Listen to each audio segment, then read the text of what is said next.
The Apalachicola Arsenal served as a supply depot during the Second Seminole War, 1835 to 1842.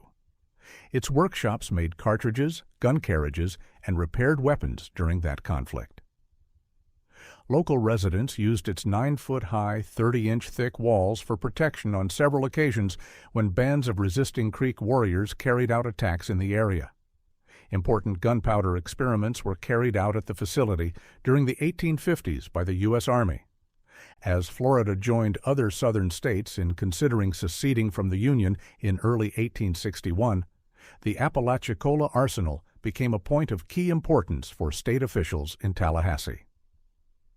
On January 2, 1861, Florida's U.S. Senators David Levy Yulee and Stephen Mallory wrote to the Secretary of War and requested information on the active military posts in the state. The information was prepared but was not given to the senators due to the tense situation then gripping the nation. There is only one arsenal in the state of Florida, and that is one of deposit only. It is called Apalachicola Arsenal and is situated near the town of Chattahoochee at the junction of the Flint and Chattahoochee rivers.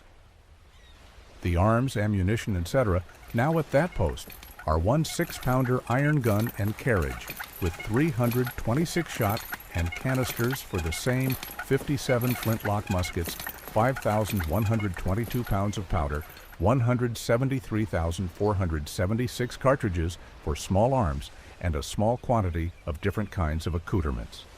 Captain William Maynadier, January 3, 1861. While the muskets were outdated, the 5,000 pounds of gunpowder and the prepared cartridges represented a significant military stockpile. On January 4, 1861, concern of state leaders over the Apalachicola Arsenal intensified when a telegram from the War Department was intercepted in Atlanta and relayed to Tallahassee. It instructed Sergeant Edwin Powell and his 3-man garrison to destroy the gunpowder at the arsenal before it could be captured by state forces. Although Florida had not yet left the Union, Governor Madison S. Perry ordered an immediate move on the arsenal. Colonel W. J. Gunn of the 7th Regiment Florida Militia to seize the facility.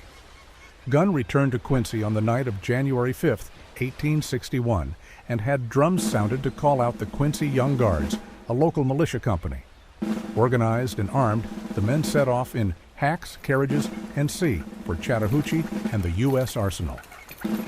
The men approached the gates at 7 a.m. on January 6, 1861, and demanded possession of the facility.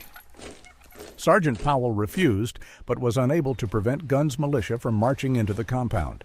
He refused to give up the keys to the magazines and armory and asked that he be allowed to telegraph his superiors in Washington for instructions. Gunn agreed, but Powell received no response to his telegrams. Left with no alternative, he surrendered, but not without making a passionate speech. Officers and soldiers. 5 minutes ago, I was the commander of this arsenal, but in consequence of the weakness of my command, I am obliged to surrender, an act which I have hitherto never had to do in my whole military career. If I had a force equal to, or even half the strength of your own, you would never have entered that gate until you walked over my dead body. You see that I have but 3 men. These are laborers, and cannot contend against you. I now consider myself a prisoner of war. Take my sword. The Quincy Young Guards took possession of the facility and held it until reinforced by other troops over the coming days. The cannon in the arsenal was fired several times to celebrate the bloodless victory. The arsenal was used as a training facility and encampment until the end of the Civil War. The 6th Florida Infantry was organized there in 1862. After the war, the arsenal complex was turned over to the state by the federal government and served first as a prison before being converted for use as a mental health facility. Many of the buildings were demolished over the years, but the officers' quarters, guardhouse, and one of the external magazines still survive, along with parts of several other structures.